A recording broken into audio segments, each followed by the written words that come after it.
Coucou à toi YouTube, coucou à toi Twitch, coucou à toi Instagram, coucou à toi TikTok. Et aujourd'hui on se retrouve pour un nouvel épisode de Malou Game sur le jeu.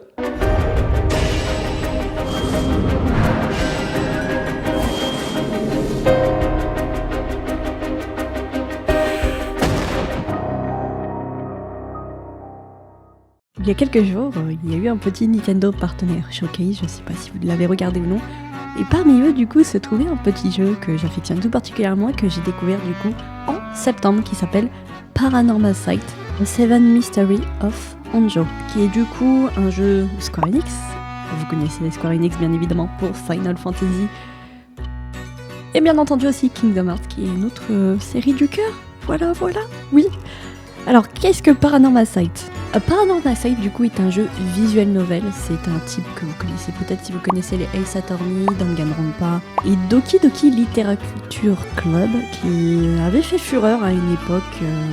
Mais voilà, ce sont ce type de jeux qui sont des visual novels, où en gros, c'est un roman graphique avec parfois du contenu autre que la lecture. Par exemple, il y a des tribunals pour Phoenix Wright Danganronpa.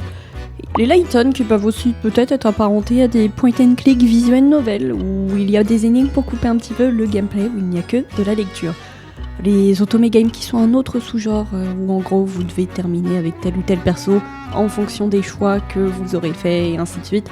Ceci, c'est des Otome Games dating sim.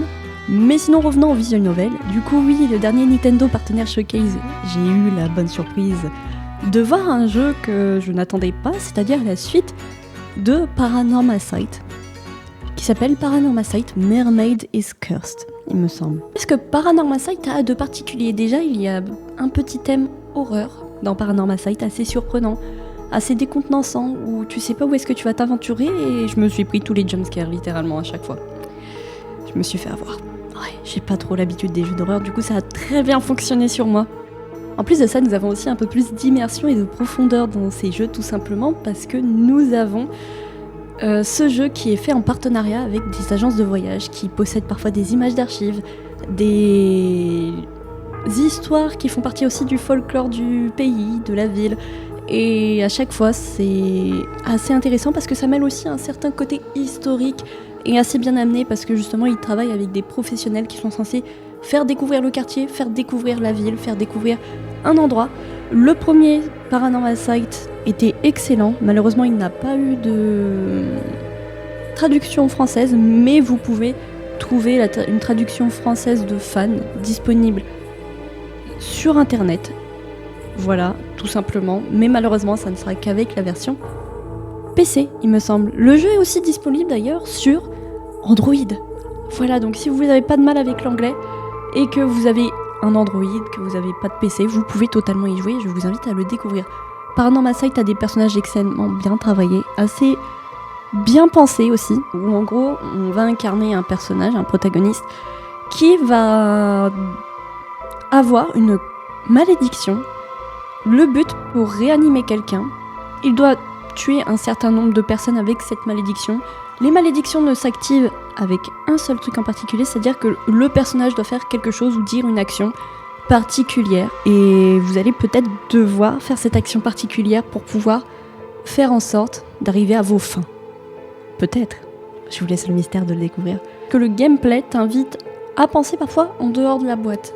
C'est-à-dire que je vais rien dire de particulier pour pas vous spoil, parce que c'est vraiment formidable à découvrir. Parfois, en fait, tu ne t'attends pas à ce qu'il y ait certaines choses à faire, mais vraiment, le deuxième jeu a l'air un peu plus poussé.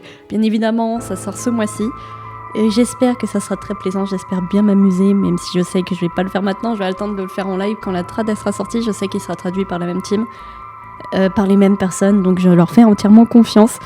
Sur ce, c'était Malou Game, et je vous invite à follow tous les réseaux si le petit contenu vous a plu. Il y a le Twitch aussi, il y aura peut-être un live au moment où cette vidéo sortira, je ne sais pas, mais en tout cas ça me fait plaisir de reprendre les Malou Games et j'espère vous avoir fait découvrir un petit jeu qui est extrêmement bien pensé et extrêmement bien fait. Square Enix, quand ils font des jeux qui sortent en dehors des sentiers battus, ils peuvent faire des choses formidables et vraiment, je vous invite à les encourager. Allez, bye!